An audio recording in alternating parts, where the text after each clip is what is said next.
만남과 한데 지금 여기 그리고 오늘 어떤 순간에도 주인공으로 사는 삶이라는 주제로 리디아의 정언을 함께 읽어보겠습니다. 우리 선생님들은 지금 삶의 주인으로 살고 계신가요? 내가 참 주인으로 잘 살고 있다. 내 삶을 내가 자유롭고 그리고 편안하고 평화롭게 살고 있다. 이렇게 생각하세요? 네, 만약에 그게 10점이면 나는 몇 점 정도 지금 내 만족스러운 점수가 10점이면 나는 지금 몇 점을 줄 수 있나요? 내 삶에 대해서, 내가 주인된 삶에 대해서.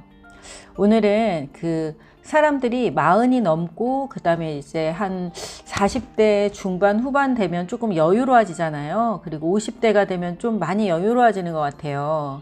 그죠? 그리고 우리 선생님들은 지금 5060이라고 하시니까 지난번 두 번의 시간에서도 지금이 너무 좋다, 지금 너무 좋다 이렇게 얘기하셨어요. 그것처럼 50대가 넘어가면서부터 자식이나 그 밖에 다른 어떤 환경보다 자기 자신한테 집중할 수 있는 시간이 조금 더 많아지고 좀 여유로워지는 것 같아요. 물론 사람마다 다르고 경우에 따라 다르겠지만 20대, 30대, 40대는 막 자기를 키우고 또 자식을 키우느라고 시간을 많이 쓰잖아요. 그런데 나를 찾아 떠나는 여행을 할 때 내가 내 삶의 주인이 되어서 살아가고자 할 때 가장 중요한 게 있어요. 가장 중요한 거. 가장 중요한 건 바로 이 사과 하나를 빌어서 이제 제가 얘기를 드리려고 그래요. 사과의 계절이죠, 이제. 사과를 많이 드시면은 건강에도 좋으니까 이 가을에 또 싱싱한 사과를 많이 드시면 좋겠고요. 아리스토텔레스가 이런 이야기를 했어요. 사과 맛을 정확하게 이해하려면 혀 못지않게 눈과 코, 손의 감각도 중요하다. 마음과 몸은 별개의 것이 아닌 하나이다. 감각과 감성은 분리될 수 없다. 이 말은 달리 얘기하면 우리가 20대, 30대, 40대까지 계속 누군가에게 잘 보여야 하고 그리고 누군가를 양육하고 다른 사람을 키우는데 힘을 많이 쏟다 보면은 자기 자신의 감각을 다 죽이면서 살아가요. 그렇지 않나요? 아기 키울 때 자고 싶어도 자지도 못하고 친구 만나러 놀러 가고 싶어도 참고 예쁜 옷을 입고 싶어도 편안한 옷을 입어야 하는 거고 아이를 막 키워야 되고 하니까요. 그렇게 해서 우리의 모든 감각이 다 마비된 채 어쩌면 의도적으로 그것을 느끼지 않으려고 애쓰면서 그렇게 한 마음까지 사는 것 같아요. 근데 그렇게 되면은 그 감각만 무뎌지는 게 아니라 감성도 메마르게 돼요. 그래서 우리 왜 대한민국 아줌마는 특별한 종족이다 막 이런 말이 있잖아요. 왜요? 너무 많이 참고 너무 많은 일을 감당하면서 살기 때문에 그 감각이 마비돼서 감각이 죽어서 감성도 없는 감성이 없는 그런 사람으로 살아가기 때문에 그래요. 그러면 우리가 어떤 사람을 리더다, 어떤 사람을 멋지다 라고 얘기하냐면 이 감각과 감성이 살아있는 사람들을 멋있다 라고 얘기해요. 개성 있다 라고 얘기하고요. 그래서 우리가 이 40대 이후에 이제 나를 아주 멋있는 개성 있는 그리고 존재 그대로 살아가는 사람으로 그렇게 나를 좀 가꾸고 만들고 싶으면 우리의 감각을 살리는 일들을 이제 시작하시면 되세요. 감각을 살리는 일이 아주 쉬워요. 감각이 뭐죠? 우리한테는 감각이 있죠. 뭐 시각, 청각, 촉각, 미각 뭐 이런 거 있잖아요.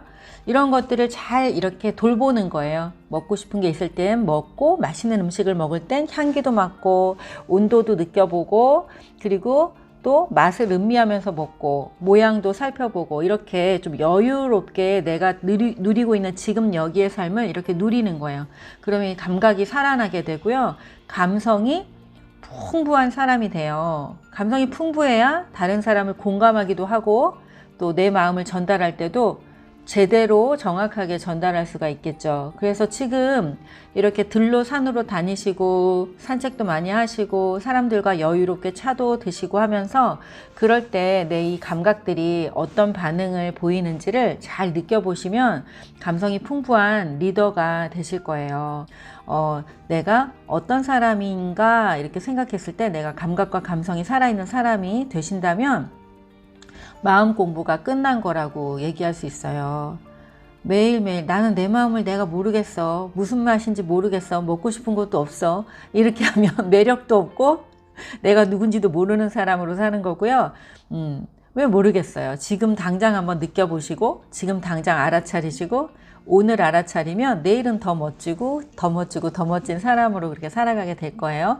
자, 쉬운 얘기죠. 이게 아주 아리스토텔레스라고 하는 위대한 사람이 얘기했지만 아주 쉬운 방식으로 우리가 우리 자신을 찾아가는 방법을 얘기하고 있는 거예요. 매일매일 일상 속에서 나를 느끼시면서 내 감각과 감성을 소중하게 생각하고 살리시면서 살아가시면 좋겠습니다. 사람들은요, 왜 감각과 감성을 잘 느끼지 않게 되느냐면요, 우리 안에는 여러 가지 판단이 있기 때문에 그래요. 판단. 자, 선생님들 한번 이걸 보시면서 어떤 생각이 들어요? 여기 주황색에 있는 것은 좋은 것, 이것은 나쁜 것. 혹시 이런 생각이 드세요? 좋은 거, 나쁜 거. 우리가 실제로 교과서에서, 국어 교과서에서 이렇게 가르치더라고요. 이쪽에 있는 감정들은 긍정적인 감정, 여기는 부정적인 감정, 이렇게 해요. 긍정적인 감정, 부정적인 감정. 이것도 역시 판단이죠. 좋은 것, 나쁜 것. 그런데 심리학에서는 이것을 좋은 것, 나쁜 것이라고 하지 않고요. 여기 있는 것들은 욕구가 충족되었을 때의 감정들, 그리고 이쪽은 욕구가 충족되지 않았을 때의 감정들, 이렇게 얘기해요. 제가 조금 더 자세하게 얘기할게요. 우리 선생님들이 무언가 걱정되는 일이 있고 두렵고 떨리고 진땀나고 주눅들고 불편하고 슬프고 서럽고 외롭고 피곤하고 당혹스럽고 우라같이 밀고 억울하고 화나고 열받고 멍한 일들이 때때로 있죠. 근데 우리가 매일 이러지 않죠. 만약에 이러한 감정이 느껴질 때 내가 왜 그럴까요? 왜 그럴까요? 뭔가 필요한 게 있거나 뭔가 원하는 것이 이루어지지 않았거나 뭔가 정말 한 번도 생각해 보지 않았던 일들이 일어났을 때, 그럴 때 우리는 누구나 이런 감정들을 느끼게 돼요. 원하는 게 이루어지지 않았을 때, 내 욕구가 충족이 되지 않았을 때는 누구나 이렇다는 거예요. 그런데 사람들은 이것을 내가 이러면 안 돼, 이건 나쁜 거야 이러면서 이런 감정이 올라오려고 그러면 막 눌러버리고 아닌 척 괜찮은 척을 하는 거예요. 그러면 이게 나중에 다른 일이 돼서 돌아와요. 그래서 이제부터는 어떻게 하면 되냐면요, 만약에 이런 감정들이 올라올 때는 이렇게 물어보시는 거예요. 저를 한번 있는 곳에서 따라해 보세요. 아도 따라하는 거야. 시작. 나에게 필요한 게 뭘까? 나에게 필요한 게 뭘까? 네, 나에게 필요한 게 뭐지? 하고 물어보는 거예요. 예를 들면 제가 우리 김명자 선생님한테 물어볼게요. 내가요 지금 되게 외로워요. 그럼 나에게 필요한 게 뭐죠? 친구. 맞아요. 너무 외로워서 친구가 있으면 친구랑 차 한잔 마시면서 수다를 이렇게 떨면 그 외로움이 많이 없어질 것 같아요. 그런 거죠. 그러면 근데 어떤 사람은 그 생각을 못 하는 거예요. 정말 외로운 게 너무 오래된 사람은 나는 원래 외로운 사람인가 봐. 내 인생은 원래 이렇게 생겨먹었나 봐. 이렇게 그런 사람들이 있죠. 네, 그래서 이것들은 다 감정이기 때문에 들어오고 나가고 때때로 내가 충족이 금방 되기도 해요. 친구가 있으면 친구 만나러 가야겠다 이러면 되죠. 친구가 없는데 친구를 사귈 수 있는 도서관에 가야겠다 이렇게 해도 되거든요. 또는요, 우리 남편이 들어왔는데 아주 씩씩거리면서 얼굴은 아주 피곤한 얼굴이에요. 그런데 막 아주 투덜투덜 거려요. 그럼 그 사람한텐 어떻게 말해야 되죠? 오늘 무슨 힘든 일이 있었어? 하고. 우리 선생님은 정말 최고의 공감자시네요. 맞아요. 그런데 이제 그 사람이 그 피곤하고 힘든 것을 한 365일 중에 절반을 그래요. 절반을. 그럼 우리 마음에 어떤 마음이 올라와요? 좀 짜증스럽죠. 그쵸. 저 인간은 정말 맨날 저래. 진짜 아주 못 살겠어. 같이. 진짜 이렇게 된단 말이에요. 그런데 자, 하루를 그렇게 피곤하고 짜증내는 것도 정말 괴로운 일인데 그거를 365일 중에 절반을 그렇게 살고 있다면 아마 그분의 삶은 굉장히 많은 부분에서 뭔가가 충족되지 않고 어렵고 힘든 걸 혼자 감당하고 있을지도 몰라요. 그래서 세상에 단 한 사람도 이유 없이 이런 감정들을 표현하지 않는다. 그 사람들에겐 다 이유가 있다라는 거예요. 그죠? 뭔가. 그래서 우리는 이제 리더로서 어떤 사람이 이런 불편한 감정들을 자기 혼자만 이렇게 느끼는 게 아니라 주변에 있는 사람들한테 막 퍼뜨리는 사람들이 있죠. 선생님들은 아마 우라가 치미는 일이 있으면 진짜 친한 친구를 만나서 술 한잔 하시든지 친한 친구하고 등산을 하시든지 뭐 이야기를 하시든지 이럴 거예요. 근데 어떤 사람들은 우라가 치미는 걸 막 밖에 와가지고 막 다른 사람한테 하는 사람들이 있어요. 그건 참 안타깝고 불쌍한 거예요. 왜? 그런 친구가 없는 거죠. 그렇게 도와줄 사람이 없는 거죠. 오랫동안. 그러면 그런 사람들에게 우리가 도움을 줄 수 있는 방법은 뭐가 힘드세요? 우리가 뭘 도와줄까요? 어떻게 도와드릴까요? 필요한 게 뭔가요? 라고 물어보는 거예요. 왜 이러세요? 정말 여기서 왜 화를 내세요? 여기서 이러는 거 아니에요? 이렇게 하지 마시고 우리가 뭘 도와줄까요? 필요한 게 있는 거잖아요. 지금 충족이 안 됐으니까. 그래서 나에게도 내가 외롭고 내가 힘들 때도 내가 지금 뭐가 필요하지? 라고 이야기하는 거고요. 또 우리 가족이나 주변의 사람들, 도서관에 오시는 분들이 이러한 감정들을 보일 때 뭐 필요하세요? 이렇게 제가 어떻게 도와드릴까요? 이렇게 하는 사람이 되면 좋겠어요.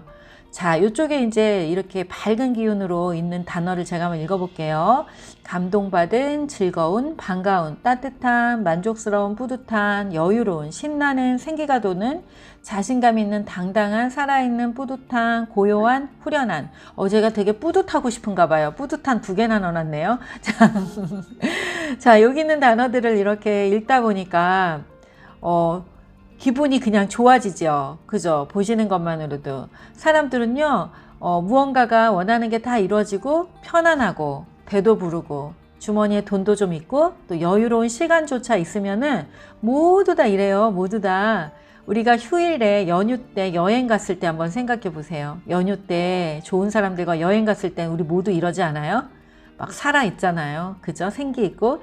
자, 그거랑 똑같아요. 그래서 우리가 내가 어떻게 살고 있는지를 가장 잘 그리고 가장 정확하게 알 수 있는 게 바로 이 감정 상태예요. 매일 아침에 일어나서 이 감정 상태를 체크해보고 만약에 그 감정이 별로 좋지 않다, 기분이 안 좋다 그럴 때는 오늘 내가 나에게 뭘 해줘야 되지? 그걸 체크해서 그거를 챙겨주는 걸 하시면 좋겠어요. 그 방법도 알려드릴게요. 제가 이 마음이 머무는 페이지 만났습니다에 써놓은 문장이에요. 이렇게요.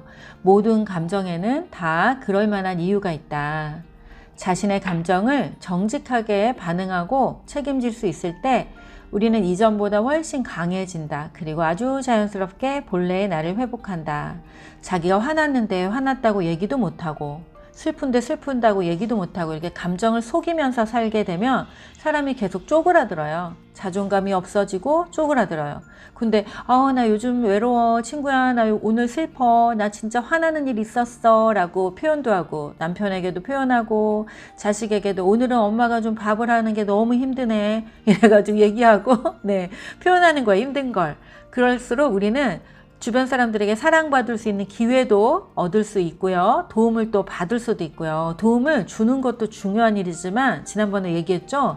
안아줄 수도 있어야 되고 안길 수도 있어야 되는 거예요. 도움을 받을 수 있는 사람이 훨씬 더 멋있는 사람이고 50이 넘는 사람들은 이제 자꾸 내 힘으로 할 수 있어 뭐 이것도 멋지죠. 근데 어떤 삶의 한 부분은 내 힘으로 할 수 있어를 연습해야 하지만 또 관계에 있어서는 이렇게 좀 도움받는 거 돌봄을 조금씩 받아보는 연습 그것을 하는 게 정말 멋있는 노년으로 가는 또 길이라고 저는 생각이 들어요. 그래야 우리만 남한테 베푸는 사람이 아니라 우리 자녀들도 엄마에게 효도하는 그리고 우리 친구들도 친구를 돌봐주는 그런 사람들 멋진 사람들로 이렇게 살아갈 수 있게 기회를 우리가 또 주는 거니까요. 그렇게 해서 남이 주는 거를 잘 이렇게 받을 수 있는 우리도 되면 좋겠어요. 내 감정도 정직하게 표현하고 우리 이 3번의 시간 동안 제가 가장 알려드리고 싶고 가장 우리가 일상에 있어서 평생 연습하고 그리고 가장 큰 효과를 볼 수 있는 건 바로 이 존재경청이에요. 그리고 이 존재경청을 할 때 우리의 눈맞춤이에요. 눈맞춤을 일상생활에서 잘 하고 살지 않은 사람들에게 눈을 한번 맞춰봅시다. 그러면 굉장히 힘들어하고 어떤 분들은 괴로워해요. 그런데 눈을 자꾸 마주치다 보면 우리가 점점점 좋은 사람이 될 수밖에 없더라고요. 왜냐하면 누군가가 내 눈을 깊이 들여다보고 있는데 우리가 거짓말을 할 수가 없게 돼요. 그리고 특히 내가 다른 사람의 눈을 깊이 들여다보는 그런 사람이 될 거잖아요. 그런데 내가 잘못 살 수가 없게 돼요.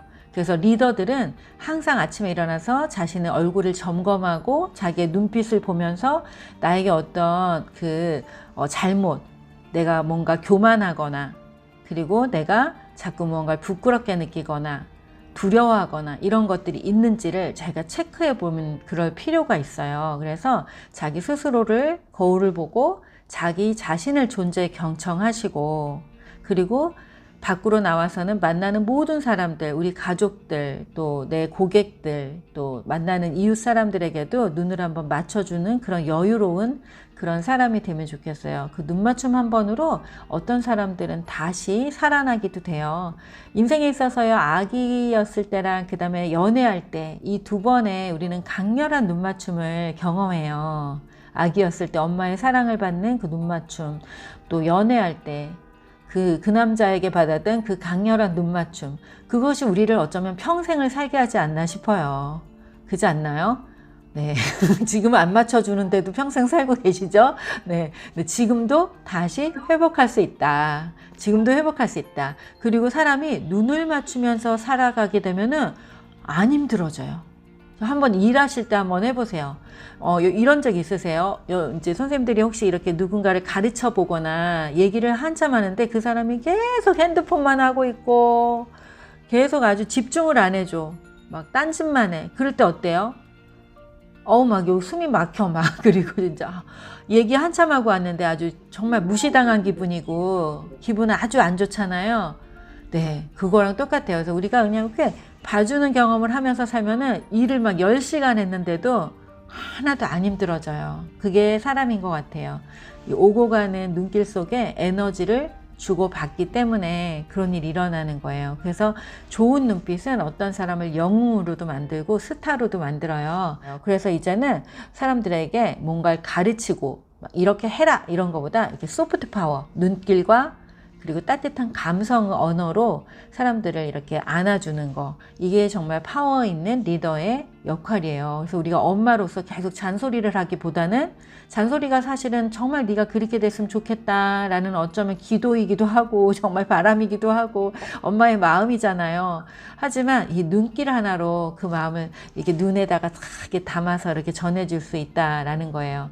그리고 그 눈길에는 이제부터 나는 너를 이 세상에서 가장 존귀한 사람으로 대할 것이다. 나는 당신을 인정하고 존중하겠습니다. 라는 그 메시지라는 거예요. 그래서 그거를 늘 연습하시기 바랍니다. 자, 오늘 이야기는요, 바로 존재예요. 마지막 이야기는 존재. 첫 번째 시간은 우리가 존중에 대해서 배웠어요. 가르치고 양육하고 리더로 살아가는 사람들에게 가장 중요한 건 바로 존재에 대한 존중이다. 존중. 물어보고 관찰해라 이런 거 얘기했죠. 두 번째 시간에는 우리가 지금 여기를 살아야 된다. 왜? 세상에 많은 사람들은 과거와 미래에 매몰되어서 현재를 살지 못한다. 그래서 우리는 지금 여기를 살아가야 하고 사람들에게, 힘들어하는 사람들에게 지금은 어때요? 지금 할 수 있는 건 뭔가요? 라고 물어볼 수 있는 사람이 되자라고 얘기했어요. 오늘은 세 번째 시간으로요, 바로 존재에 대한 이야기를 하려고 그래요. 자, 가르치고 양육하는 사람, 또 한 가정의 리더인 엄마, 또 우리 지역의 리더인 우리 도서관에서 봉사하신 우리 선생님들이 자기가 자기 존재를 있는 그대로 사랑하고 있는 그대로 존중하는 사람일 때 그 영향력은 외부로 무언가를 하지 않아도 그 영향력이 이렇게 밖으로 전해져요. 자, 자기 존재로 살아가는 그런 한 소녀가 있어요. 이 소녀의 이야기를 제가 읽어드릴게요. 이 소녀의 이야기를 보면서 지난 시간에 동일식, 카타르시스, 통찰 이런 기법으로 우리가 그림책을 좀 더 깊이 이해할 수 있다고 얘기 드렸죠. 그림책에 나오는 소녀 보여드릴게요. 바로 이 소녀인데요. 이 화분을 들고 있는 이 소녀인데 이 소녀 이름이 리디아예요. 이 소녀의 모습을 보면서 나를 한번 동일시해 보는 거예요. 아, 나도 이런 적이 있었는데 이 소녀는 어떤 마음일까 이러면서 동일시를 해보시면 좋겠어요. 리디아의 정원, 데이비드 스몰 그림, 사라 스튜어트 글, 이 두 사람은 부부래요. 한 사람은 그림을 그리고 한 사람은 글을 쓰는 세계적인 그림책 작가예요. 여기는 리디아가 살고 있는 그 집이에요. 집에 있는 그 쭉 아래에 있는 텃밭이에요. 시골 마을.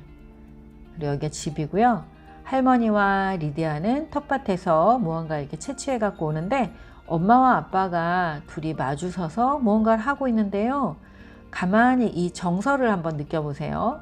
뭔가 신나고 좋은 일은 아닌 것 같죠? 머리를 맞대고 뭔가 고민하고 있는 것 같고 소곤소곤 이야기하고 있는 것 같기도 하고 그래요. 자, 이 책은 계속해서 편지가 나오는 책이에요. 그래서 제가 편지를 계속 읽어 드릴게요. 선생님들은 제가 편지를 읽는 동안 이렇게 그림도 살펴보시고 또 이 사람들의 얼굴 표정이나 이 둘 사이의 정서가 어떤 정서가 흐르고 있는지 이런 걸 관찰해 보시기 바래요. 배웅을 하고 있어요. 아까는 작은 꼬마 소녀를 데리고 와서 모르는 척 화난 척 그렇게 서 있었는데 이제 이렇게 푹 안아서 보내요. 고양이 오티스도 같이. 그리고 시골에 왔어요. 이렇게 오티스도 있고 강아지도 있고 할머니도 있고 다시 씨 뿌리고 있는 거예요. 자, 이 그림책을 보면서 아무것도 없고 너무 가난해서 부모님과도 살 수가 없고 그렇게 살아가는 작은 시골 소녀인 리디아라는 소녀를 우리가 만났는데요.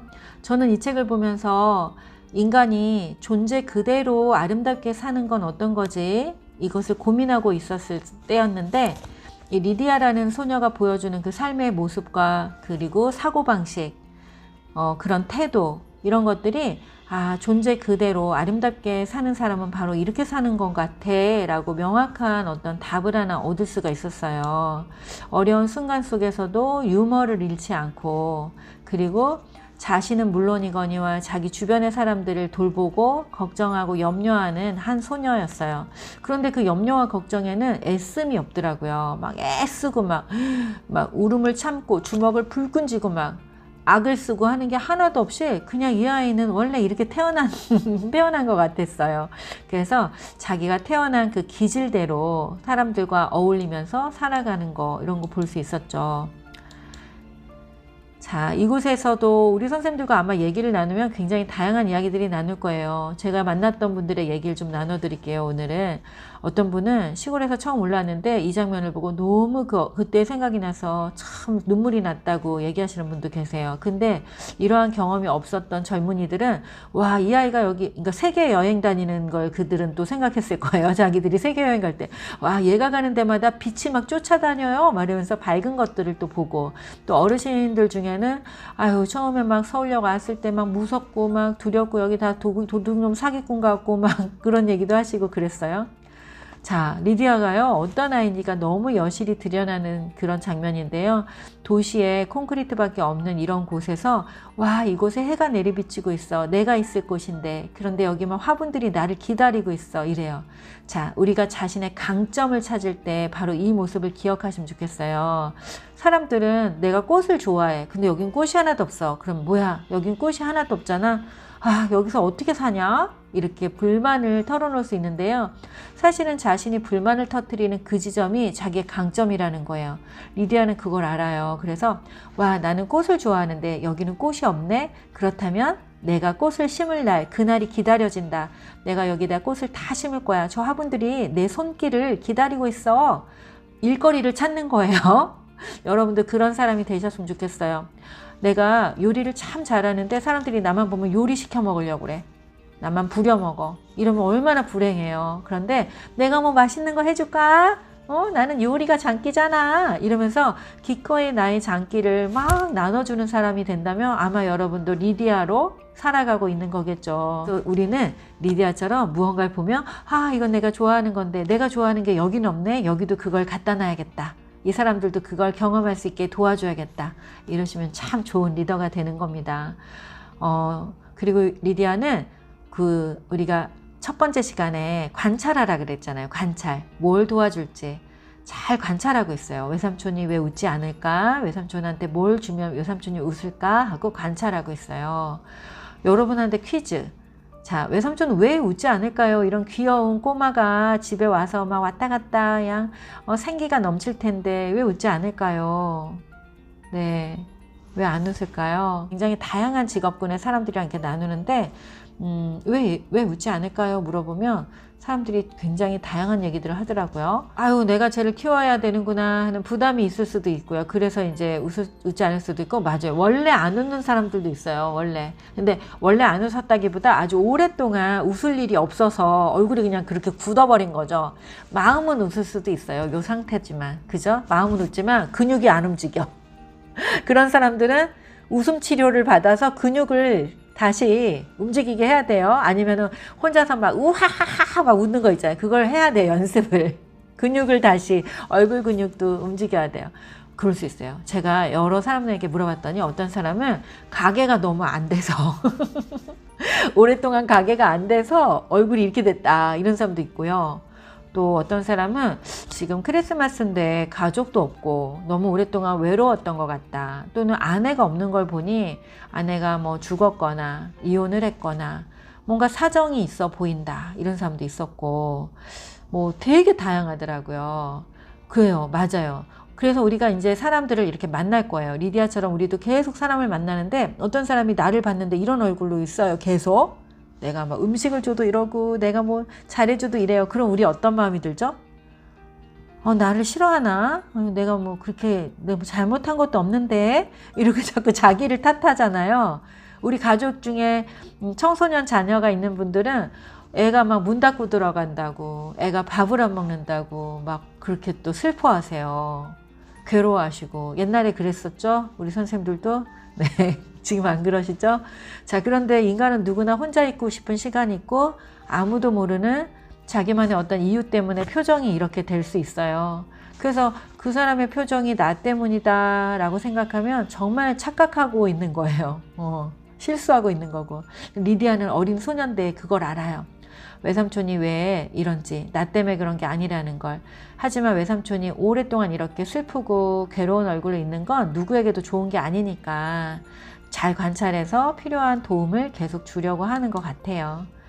그리고 이렇게 빵 만드는 것도 배우면서 자기가 여기서 해야 할 몫을 충실히 하는 그런 아이고, 또 남은 시간에는 자기가 좋아하는 것에 집중할 줄 알아요. 마음성장학교에 원예치료사 선생님들이 많이 오세요. 그런데 이걸 보고 기겁을 했어요, 그분들이. 아니, 이게 꽃밭으로 바뀌잖아요. 이렇게 꽃밭으로 바뀌잖아요. 이걸 보고 그분들이 이제 수업을 한번 하려고 해도 이 흙을 다 이 막 자루로 날아가고 화분도 막 다 날아가서 나눠주고 이렇게 하는 거예요. 이거 얼마나 힘든데, 얘가 이 엘리베이터도 없는데 여기를 이거를 말도 안 돼요. 이걸 어떻게 했대요. 그래서 보통 사람들은 이걸 보고 와 이러는데 그분들은 헐 이러는 거예요. 이거 왜요? 그 고생과 노고를 알기 때문에. 자, 그런데 리디아는요, 너무 기쁘게 이 일을 했어요. 매일매일 아주 기쁘게. 왜 그런 거죠? 좋아하니까. 누가 시켜서 한 일이 아니니까. 그래서 여러분들이 내가 좋아하는 일, 잘하는 일을 그걸 가지고 기꺼이 누군가를 도울 때는 밖에서 볼 때는 아유 힘들게 왜 저래? 이런데 나는 하나도 안 힘들고 나는 기쁘기만 할 수도 있어요. 그래서 그런 일들을 많이 하면서 나 자신도 행복하고 내 주변도 행복하게 만들어주시는 그런 삶을 살아가시길 바래요. 근데 이미 그런 삶을 살고 계시는 것 같아요. 모두들 여기 계신 분들은. 네, 리디아 같은 분들이 아닐까 싶어요. 삼촌이 눈이 땡그레지고 깜짝 놀라고 아마 감동도 받았을 테지만 표현을 못하는 사람이에요. 세상엔 이렇게 내가 기분이 어때 이런 걸 얼굴로도 말로도 아무걸로도 표현을 못하는 사람이 있어요. 하지만 누구라도 이렇게 뭐라도 표현을 하거든요. 세상에 없는 케이크를 만들어서 갖고 왔어요. 그것도 최고로 존중하는 옷을 딱 입고요. 나는 너를 존중해. 네가 한 것에 대해서 내가 많이 기뻐하고 있어. 이러면서 몸으로 표현했죠. 몸으로. 웃음으로 표현은 못했지만 저도 많이 슬프고 힘들었던 때가 있었거든요. 인생에서. 그래서 이 그림을 보고 너무 이해가 되었어요. 뭐냐면 저도 그때 많이 슬프고 힘들었지만 마음성장학교 이 지금 하고 시작이 10년 전이에요. 10년도 더 전이에요. 그래서 그때도 계속 강의를 하고 있었는데 그때는 웃음이 안 나오는 거예요. 막 열심히 웃고 한다라고 생각했는데 나중에 사진을 찍어 놓고 보면 얼굴이 시커먼 거예요. 안 웃고. 그래서 나중에 이제 우리 수강생 분들이 저한테 수업 끝나고 단체 사진을 찍잖아요, 늘. 근데 안 웃으니까 아, 작가님 왜 안 웃으세요? 막 이러는 거예요. 그래서 나 지금 열심히 웃고 있는 거예요. 이러는데 그게 안 웃어지더라고요. 마음이 많이 무거울 때는. 그래서 이 삼촌의 마음이 너무 이해가 됐어요, 저는. 자, 그리고 이렇게 어떤 분이 저한테 이렇게 얘기했어요.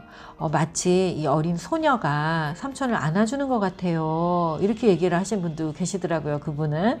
삼촌이 얘한테 이게 기댄 것 같다는 거예요. 안아주는 것 같기도 한데 또 얘한테 마음 놓고 기대는 것 같다는 거예요. 아마도 삼촌은 누구에게도 안기거나 누구를 안아보거나 한 적도 별로 없는 그런 인생을 살았던 사람일 수도 있겠다. 이런 생각도 그냥 한번 추측해 봤어요. 자, 그림책이 좋은 이유는 이렇게 어떤 사람의 삶의 시간에 따라서 그때그때 자기 마음에 비춰서 다 다르게 생각할 수 있다는 거예요. 아마 지금 제가 이렇게 다 끄고 조용히 이제 지금 오늘은 듣는 시간으로 해서 얘기를 안 들어봤지만 아까 삼촌이 화난 이유를 한번 생각해 볼까요? 화가 난 것처럼 보이는 건 왜 그럴까요? 물어보면 다 달랐을 거고, 기차역에 서 있는 리디아를 보면서도 느낌이 또 다 달랐을 거고, 어쩌면 여기 중에 누군가는 정말 집이 어려워서 친척 집에 가 있거나 뭐 이랬던 적이 있는 분도 있으실 거고, 그래요. 그래서 그림책은 그때 읽을 때마다 굉장히 다른 마음으로 사람마다 다르게 느껴진다는 거. 그래서 그림책이 되게 좋은 마음 치유의 도구인 것 같아요. 리디아를 보면서 제가 떠올려서 쓴 문장이에요. 아무것도 가진 것이 없어도 자신이 있는 그 자리에서 좋아하는 것을 선택하고 그 일을 즐겁게 해내는 사람들이 있다. 이들은 자신이 다른 무엇과도 대체 불가능한 소중한 존재라는 것을 안다. 리디아는 이렇게 생각할 수도 있었어요. 엄마 아빠가 나를 버렸어.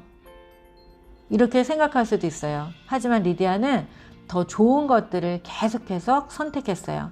지금 선택할 수 있는 가장 좋은 걸 선택한 거죠. 네, 그 자리에서 가장 좋은 거를 우리 선생님들도 선택하는 그런 삶을 살아가시길 바래요. 인간의 존재는 무엇을 가지고 있다고 또는 뭘 잘한다고 못한다고 그것으로 평가되는 존재가 아니잖아요. 그래서 있는 그대로 숨 쉬는 그대로 아름답고 소중한 존재인 우리 자신, 그리고 우리가 만나는 모든 사람들을 그렇게 대하실 수 있는 그런 우리가 되기를 바랍니다. 오늘은요, 요걸 한번 문장을 한번 만들어 보세요. 우리가 막 다 소개는 하지 않을 거지만 여기 채팅방에 올려주시면 또 나누면 좋을 것 같아요. 똑같은 책을 읽었는데 우리가 각자 자신의 삶을 비추어서 한번 여기에다 이렇게 써볼게요. 지금 나는 어떻다. 여기에는 자신의 문제의 상황을 쓰면 정말 이게 되게 파워풀하게 자기에게 좋은 일로 일어나게 돼요. 예를 들면 지금 나는 관계가 너무 힘들다. 그럼에도 불구하고 감사하다. 왜냐하면 그것 때문에 내가 마음에 대해 공부를 할 수 있기 때문이다. 뭐 소중한 관계를 다시 돌아볼 수 있기 때문이다. 뭐 이럴 수 있겠죠. 그래서 여러분이 정말 힘든 거를 여기다 한번 이렇게 써보세요. 그리고 혼자서 잘 들여다 보셔도 좋고요. 또 누군가 나눠주실 수 있는 분은 나눠주시면 좋겠어요. 또 지금 나는 몸이 아프다. 이런 걸 할 수도 있고 뭐 여러 가지. 자, 잠시 해보세요. 네, 고마워요. 네. 네. 우리 선생님들을 위해서 모델이 한번 돼주세요. 네. 네. 지금 나는 시간이 부족하다. 그럼에도 불구하고 감사하다. 왜냐하면 무엇이 더 중요한지 알게 되었기 때문이다. 오, 네, 감사합니다. 지금 나는 마음이 좀 우울하다. 그럼에도 불구하고 감사하다. 왜냐하면 선생님을 만나 이렇게 좋은 강의를 듣고 함께 할 수 있는 분이 계셔서 참 행복했습니다. 아, 네. 선생님, 감사합니다. 그렇게 말씀해 주셔서 저도 많이 우울했는데, 우리 선생님 덕분에 기운이 충전됐어요.